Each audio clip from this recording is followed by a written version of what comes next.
कहे जाता है अब भाई बाबा कि छुपा हो घटारा चली लो दादा थोड़ी दया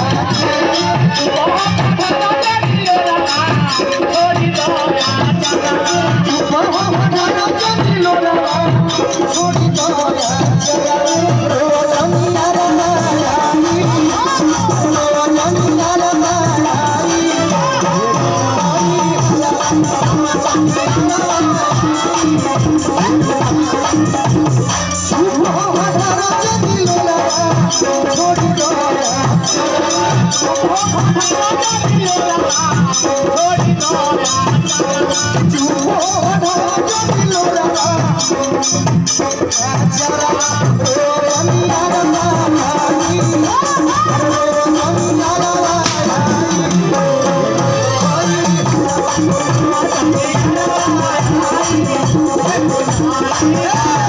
अपनी अपना है ना रजाऊ लोग से कह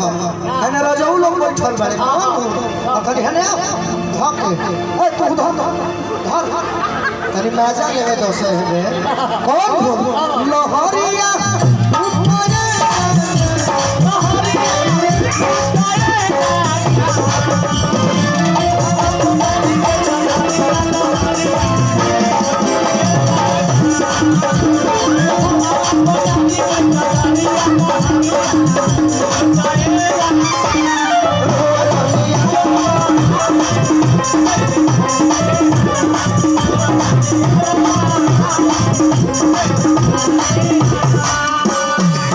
ना कोई मजबूरी थी ना कोई लाचारी थी चुनू बाबा कौन सा लोग हाँ चुनू तिवारी याद हो गए ना कोई मजबूरी थी ना कोई लाचारी थी मेरे भाई को महबूबा की पैदाइशी से मारी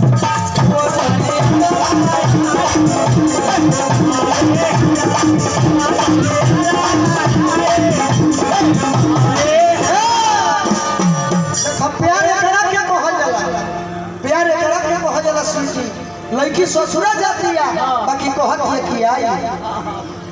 आई कहत है कि जातनी हां आवाज विकास कॉलोनी संतू तिवारी जी कोर से एगो आवाज पास हो गई का भाई कि जातनी ससुरवा भइल तो सारा से सोतिया लड़की कहत है यह प्रेम है ये करे प्रेम कहा जाला कि जजनी ससुरवा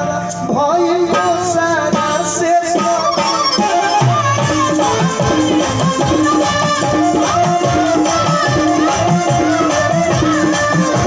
ई माटी बुझी हो रही है कहाला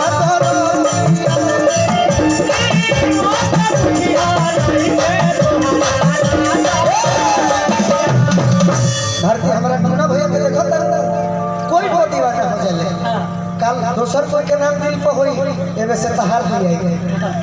कि जातनी वाह ऐसा दीवाना हम पहला बार देखत है पूछो ना मिली तो होई मिली कि जातनी ससुरवा होई अरे दोसरा से सदिया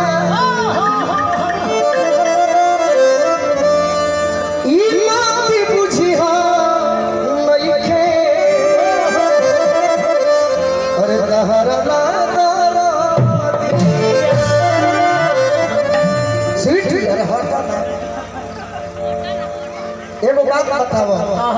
कि तू ससुरा जाता रहो तो तू दीवाना के अपना याद करबो कि ना करबो भाव में बोलो काहे ना करब जी रवा के तो याद करते करब रवा सीख रहो ना पहले हमारा ऐसा कोई करो हमार प्रेमिका के आवाज तनी बियाह में गाना गावे से फंस गइल बना करब सब काहे ना याद करो रवा के भुलाई कि तोहरे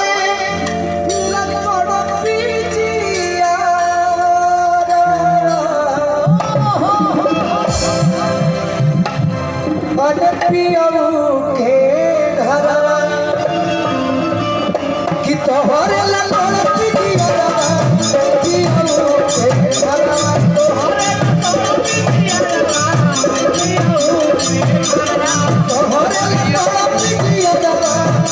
Bye.